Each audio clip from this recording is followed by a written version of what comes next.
How many of us have them? Funds. Ones you can depend on. Get those funds. All right. Hi, Kimberly. Hi, Kina. We are back. Welcome back to Balance Your Books podcast. And Kimberly, what do we always tell people the first thing to do? First thing we need you to do is, of course, listen. You're listening now, and I know you're going to enjoy it. So don't be selfish. Share it with your friends and family and business owners that you know. We want you to like and subscribe to our podcast, and more importantly, share. And if you have any questions, any things you want us to address, you can go to yourbalancedpartners.com and you can find ways to get in contact with us. Or if you're on YouTube and you're watching our beautiful faces, you can leave a comment under our podcast. Thank you, Kimberly. And so, as you can see, I'm on location for this particular episode. So my background looks a little different. And April is on assignment again. April is on assignment. She, closing out audits at the end of the year. Yeah, don't miss those days. Not at all. But go ahead, Kimberly. No, I was going to say it's part 3. It's the most wonderful time of the year. I don't know the rest of the words. That's all I know. That's right. There's a something and a something and a something. Mhm. Okay, yeah. But not, because we're talking about tax. Not. prep. Yes.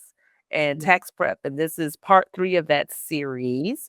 And so, Kimberly, give her a little recap of part 1 and 2. So part 1, we really got deep into business expenses for all types of business, but basically talking about business expenses and what is considered a business expense. Mainly for solopreneurs, entrepreneurs, but business expenses.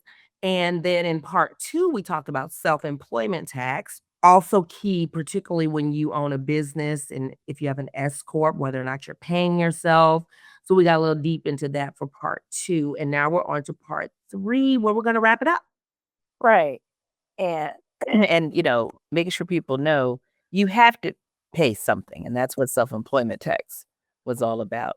So in part 3, let's say you have filed your taxes, you took some of the guidance that we had, you took it to your tax preparer, you validated it for your business, because we always do our disclaimer that we're giving you some high level information, but you need to always take that to your tax preparer. I did have one of our listeners say, hey, I listened to what you said, and then it made me look it up, and I took the questions to the people who perform my taxes or do my accounting.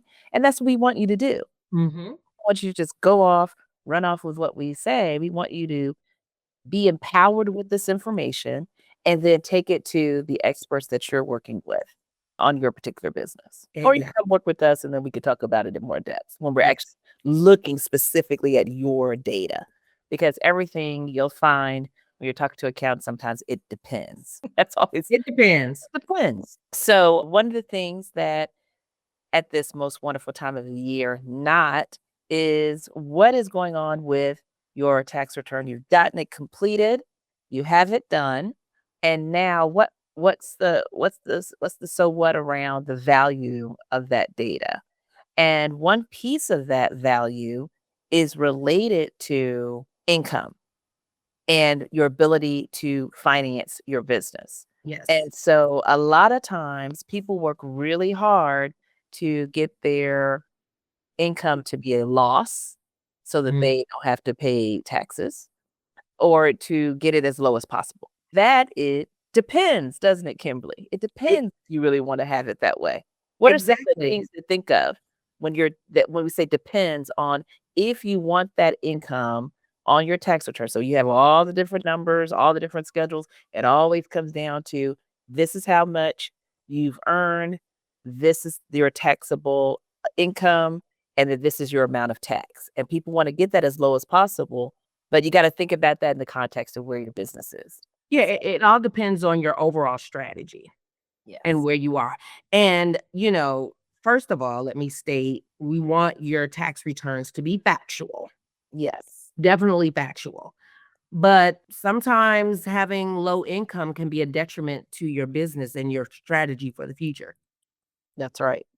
That's right. So you may pay You may have a lower taxable income now and may not have to pay or pay a little bit now, but depending on if you're trying to expand your business and you want funding, you want someone to invest in your business, they're also gonna be looking at that low income number and they're gonna have questions, or they're not even gonna look at you at all. Exactly. So I've had several clients who were trying to seek funding, especially if you're trying to seek funding from the larger banks, the Mhm. Chase, the Bank of America, on and so forth, the Truist, those larger banks, they actually have a schedule. They actually have a calculation that they do based on your income. And each one has a little slightly different, but they look at your net income to determine how much they think you have to be able to pay them back.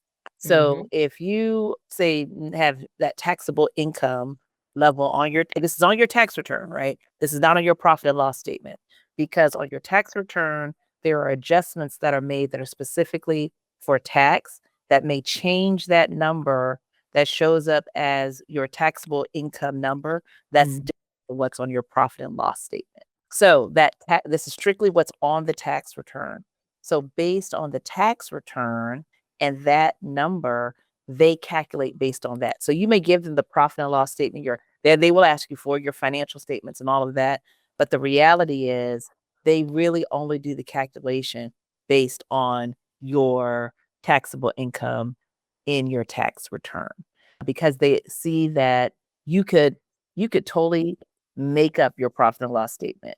Mhm. They do give more credibility to it when you have a CPA prepare it, because they know a CPA cares about their license and what they present to third parties. That's part of our Mhm. fiduciary responsibility. But, so that gives a little bit more gravitas when you take it to the bank. Even then, they still look at the tax return as what I call the Bible of your financial position, because that is something that you reported to the government. And if you lied, it's it's a crime. So Exactly.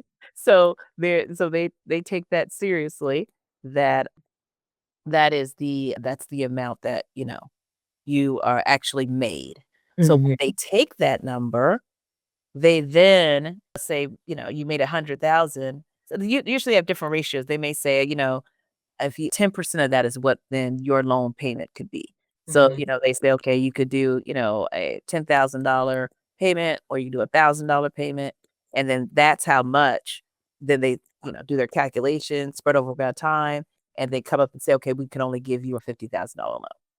And this is a numbers game. This is based on data analytics, much Yep. research. So you may get angry and say, well, I've been doing business with such and such bank for 20 years and they Mhm. won't give me a loan. Well, if your numbers don't say that you are a good investment, then no, they're not going to give you a loan.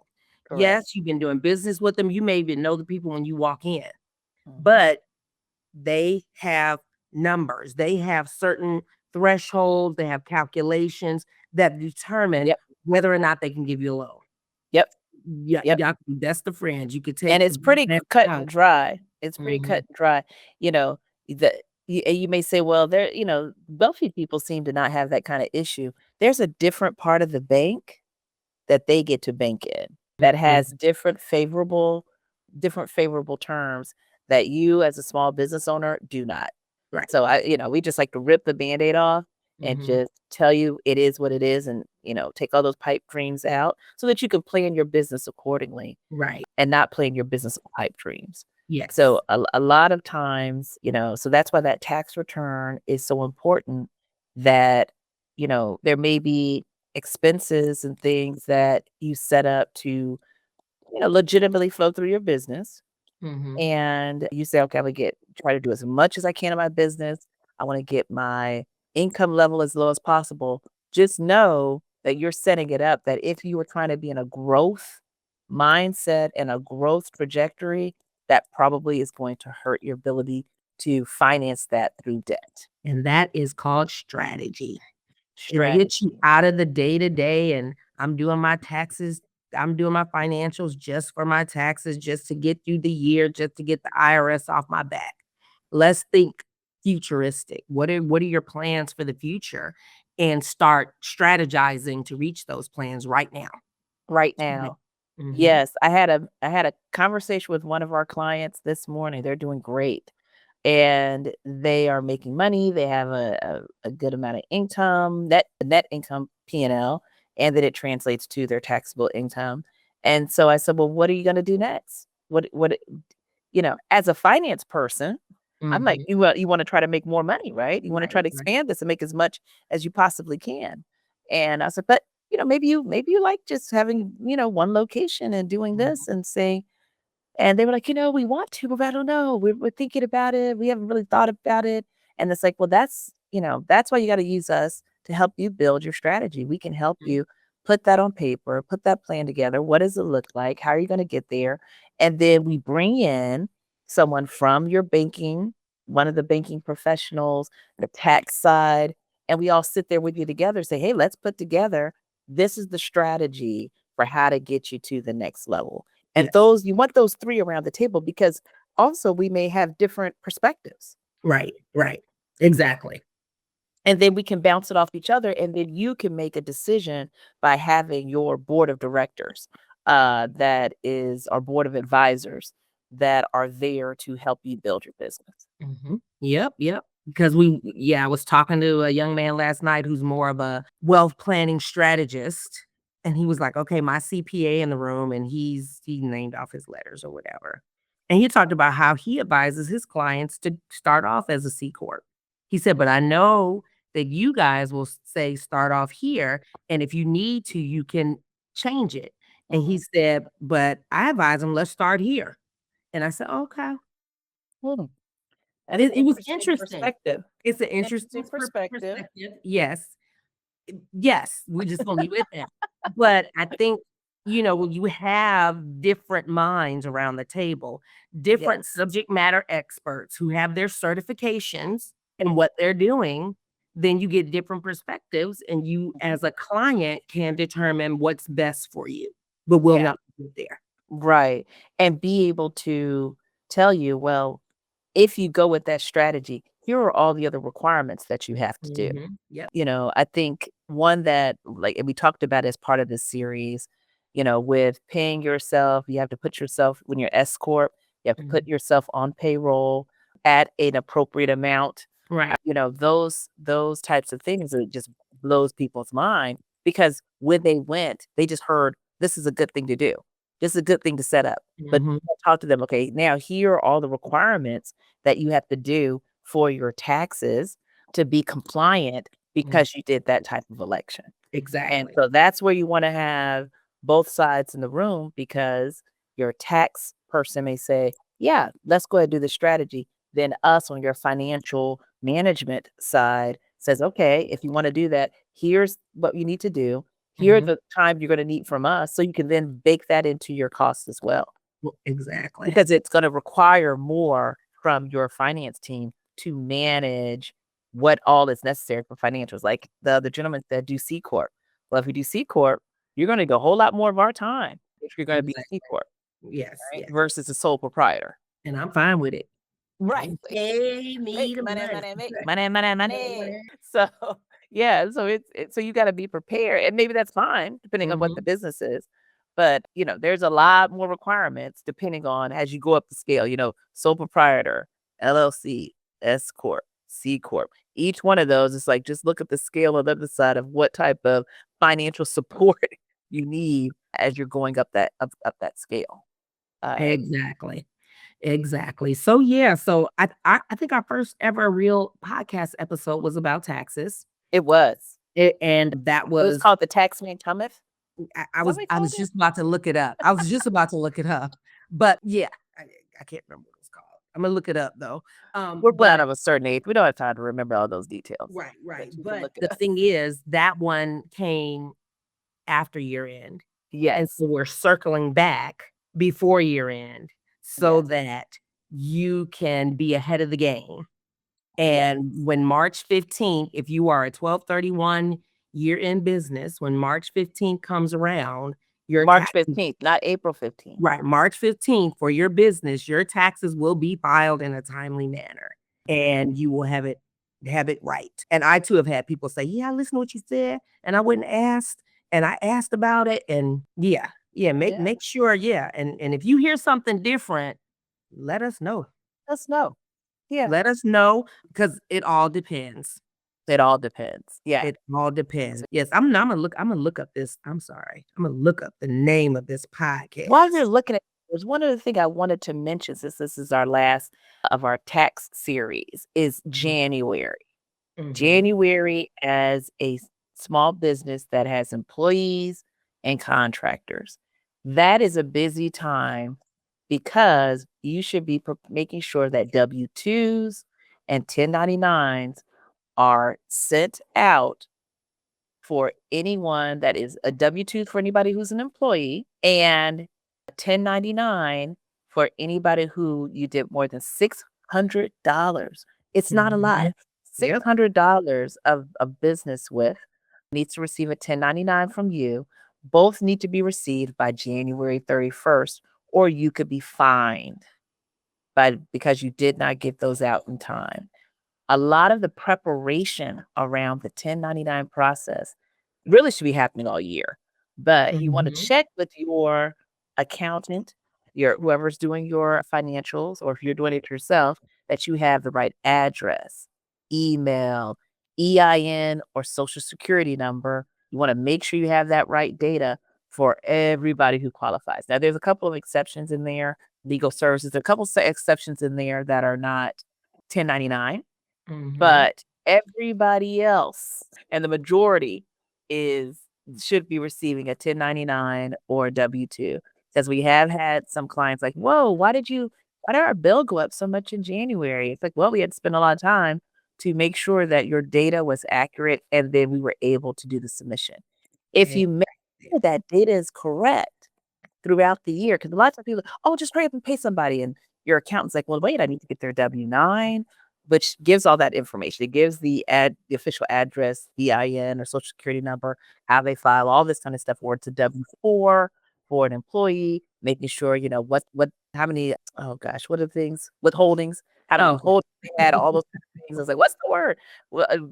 Withholdings and things. So you make sure you get all that stuff when you initially do business with someone, you already have it in your system.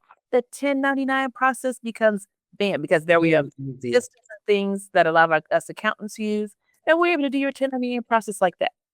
But when those things are not there, and we have to validate EINs or validate social security numbers or validate addresses or looking for this person, hunting them down, it If it's someone who no longer works for you, who yes. worked for you 8 months out the year, and now that you haven't seen them in 3 months or whatever, and now you gotta find them. So, yeah, get on that now.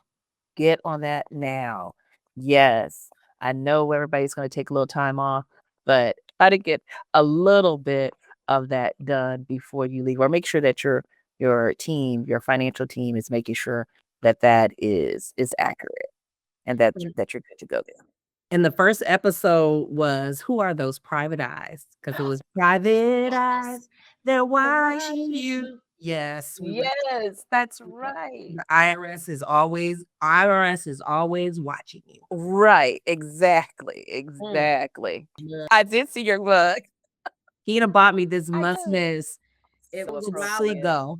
Huh? So appropriate, so appropriate. Well, that it says a little. A I've little, got I've just gotten a little, older. just a which leads us to what appropriate because it's now time for the segment shooting the So, our topic, it is leading into the New Year's. Yes. And so, Kimberly, what are some of your I don't know if it's are there any New Year's traditions or things that you do every year? Every year. You know, Yeah, I mean, outside of honestly, lately we travel. We bring the new year in. We go somewhere. We try to bring the year in somewhere warm. It doesn't as always warm as we happen can like get. that, but that is a tradition. I am not a cook, but I do love the black eyed peas, collard greens tradition is one other thing. Black eyed peas, That's it what could be we heard. cabbage. Some people do cabbage. Some people do Oh, I like that tradition. I try. to make sure all my clothes are laundered and stuff like that Yes. before bringing in the New Year. But because we're traveling most times, You're I not just washing make clothes anyway. right, right. And so I just make sure I don't leave dirty clothes in my house before I Mhm. head out on the trip. Yes, So yes. those are some New Year's, some traditions I have to bring in the new year. What about you, Kina? Yeah, I what this is what's always fascinating to me, is particularly in the African American community, is how a Mhm. lot of us all have the same similar traditions, even before the internet, before all of these connectivity points that we have now, Right. we all had the same traditions. How did that happen? It You just know, it is just it from Africa? I would love to know, I you know, like, we have to look really, why? Why do we all like, yeah, because if you wash clothes on New Year's, you're gonna wash somebody out your life. and see, I never You have knew never Oh, knew I you never never knew knew why. why? No. Oh, I mean, yes. not that one. I know the Oh, black eyed peas and the collard greens or yes. cabbage is That's the money, money and health. money and health. Mm, The whole thing with the first person walking in your door yeah, being a man. Yes. I don't know is what the is purpose different. was. That one, I don't know. That one. And that's one that I can't.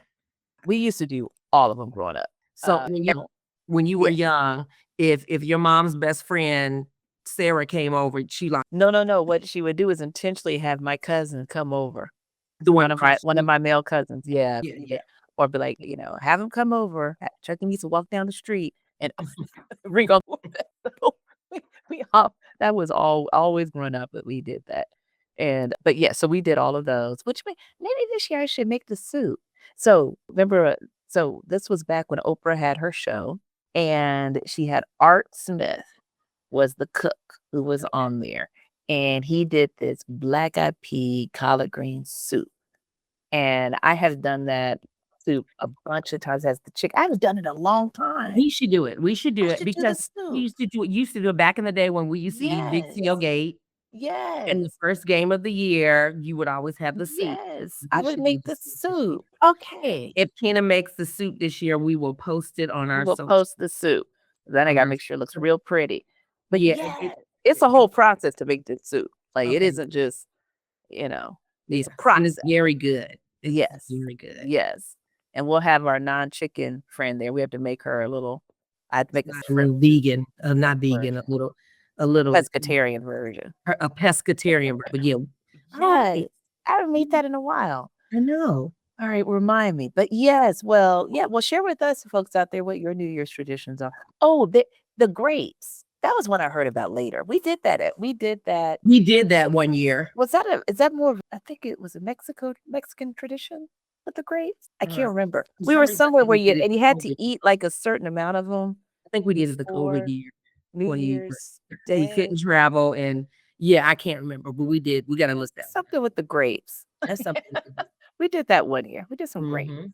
And then and that there's was good. always bringing in the new year. Growing up, we watched Dick Clark's New Year's Oh, Rockin' yes. Yes. He Yes. watched that and bringing in their Yep. year and toasting in the new year, so Yes. and Yes. just making sure you bring in the new year with loved ones. That is Right. one that traditionally who I've heard who you bring the new year in with is who you're gonna be with for the rest of the year. Yeah. Yeah. So I try to bring the new year in with loved ones.